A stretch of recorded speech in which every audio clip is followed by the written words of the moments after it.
Afternoon everybody, and welcome back to Birmingham Wildlife Conservation Park for the latest in our Wednesday Facebook Live videos. Today we are up to the letter M in our alphabetic theme, and yeah, M obviously stands for these guys, meerkats. Don't have a scrap, you two. So yeah, as ever, feel free to send in any questions. I'll do my best to answer them for you, otherwise I will just witter on at you. I'm just going to move up here, I think, actually. Just try and get a bit of a better position. Porcupine's awake as well. So yeah, just pop up here and see what's happening. Right then, so meerkats are a species of mongoose found in Africa, generally sub-Saharan Africa, a bit more common towards the kind of southern portion of Africa. The Kalahari Desert is quite a stronghold for them. And yeah, they're obviously one of the most well-known animal species in the world, really, mainly thanks to the television adverts. But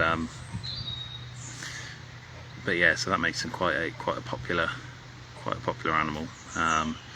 Everyone loves a meerkat, bless them. So yeah, like I say, these guys are in the mongoose family, and they that means they are part of the carnivore order, and generally in the wild they eat, they'll eat a range of invertebrates and things like that. Scorpions are a speciality of these guys in the wild. You going back to bed? You're going to go and annoy the porcupine?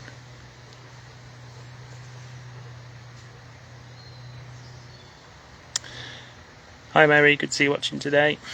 Your favourites today, bless them. Your favourites today. Back in bed, eh? There we go, with their porcupine friend. So yeah, like I say, scorpions in the wild are kind of a speciality dish of meerkats. They've learned how to kind of disarm a scorpion by removing the sting, which is a rather clever way of getting around that issue. And they're actually one of few species that show kind of parent teaching to youngsters. And in the wild, you'll see adult meerkats teaching little ones how to disarm scorpions. It's something that's kind of passed through the generations, which is which is a really cool thing to see, that they kind of pass on this knowledge that's been acquired. They pass that down the generations. Yeah, really cool to see. Hi Judith, good to see you watching today. Hope you're okay.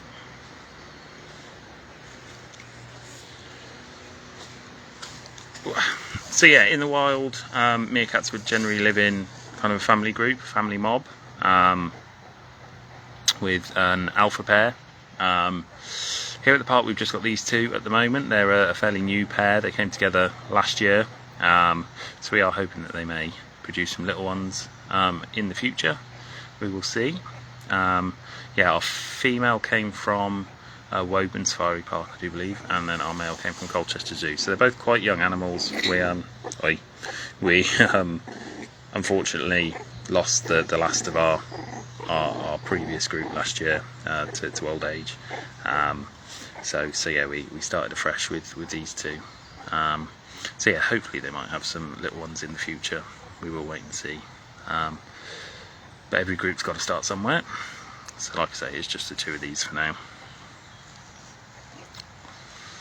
So the pose that is going on at the moment is obviously the well-known sentry pose that meerkats do. They've normally got someone on lookout duty for any predators, and meerkats, being the size they are kind of an easy meal for a number of different types of animals, so birds of prey, snakes, even things like jackals would take meerkats. So yeah, there's a lot of danger out there for a meerkat, even though they are kind of top predators themselves in the fact that they take a lot of invertebrate prey and things like that. they are definitely prone to predation as well. By standing up like this as well and facing the sun, it also allows the meerkats to warm up a little bit. Just a bigger surface area for them to... What are you looking at? Just a bigger surface area for them to warm up. Hi Ellie mate, hope you're doing alright.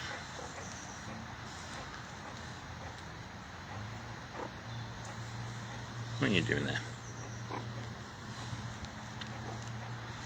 Oh dear. Try and keep out of the way.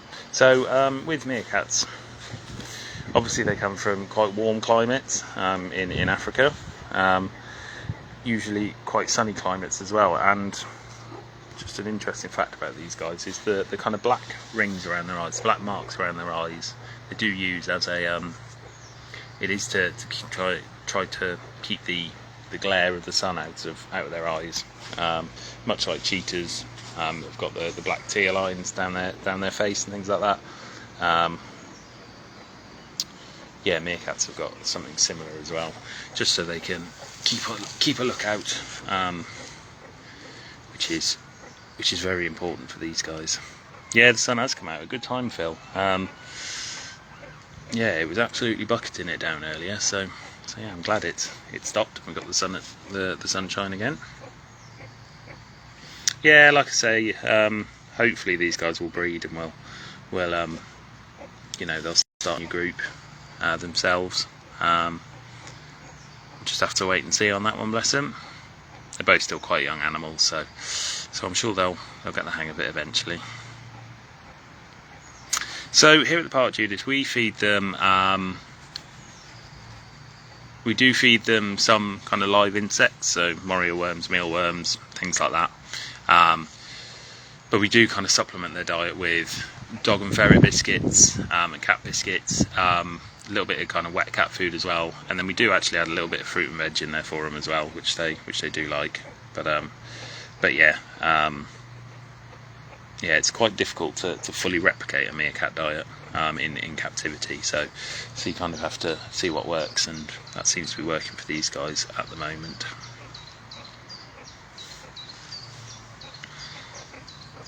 So I'm not sure if you can hear all their little chirps and squeaky noises. They've got a little bit of a vocabulary, bless them. They'll use a number of different calls. I think the ones they're doing at the moment are kind of contact calls to each other, because they can't quite see each other at the moment. They're just seeing. You're going to chase that crow off? No, you're just going to sit there and watch it. You're rubbish on guard duty, aren't you? Eh? Yeah, I don't think the hang of it is a technical term, but we'll use it for today.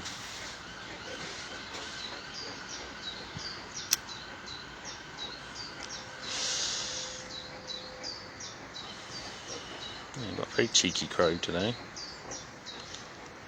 And some very relaxed meerkats as well. Not bothered at all, bless him. Not bothered at all by the look of it.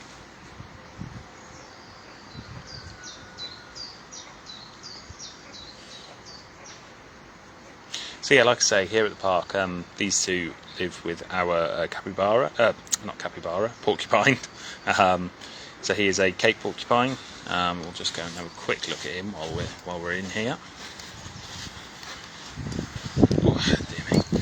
So porcupines are obviously a rodent species. They are one of the largest rodent species after the capybara, and I think the beaver as well are bigger than these as well. They are second or third on the list for size for rodents. Mainly nocturnal, so you don't see them out and about too much here. Mainly feeds on kind of roots and tubers and things like that. So we feed a range of kind of root veg, and then special rodent pellets as well for him. But yeah, he kind of keeps himself to himself. Even the meerkats know the way it works here. They're very good in that way, and yeah, we're hoping that we'll be able to find possibly find a female for him at some point. His old mate passed away. I think it was last year at the age of She was about 20 actually. So yeah, hopefully we'll have a new female coming in for him at some point as well.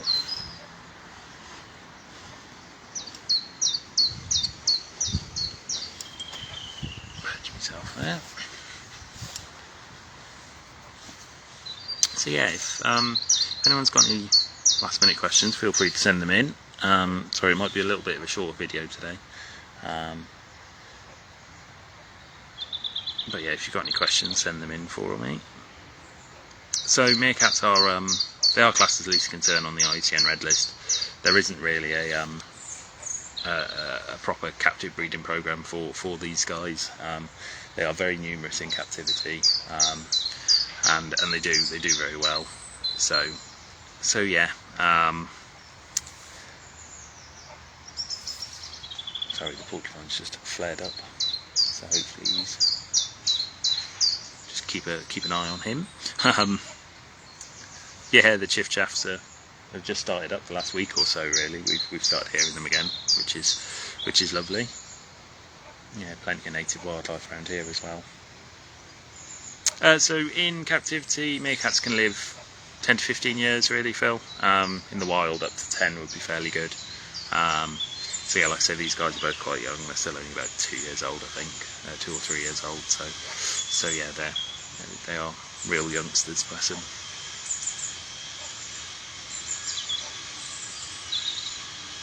Yeah, both enjoying the sun now.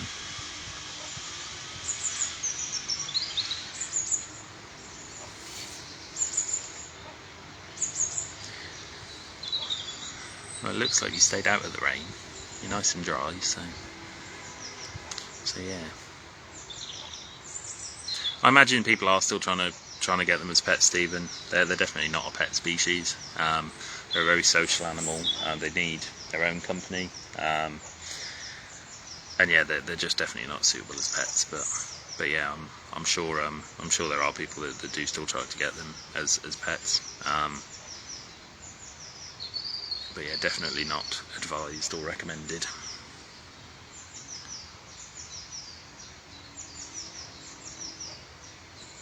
Yeah, that sun's quite warm now actually. You two have definitely got the right idea.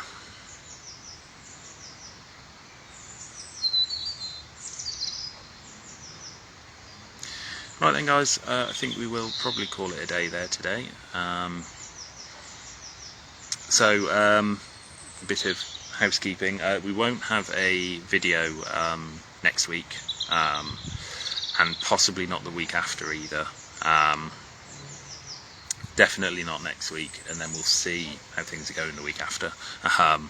But yeah, so just keep an eye on our Facebook page, just to see when our next video will be.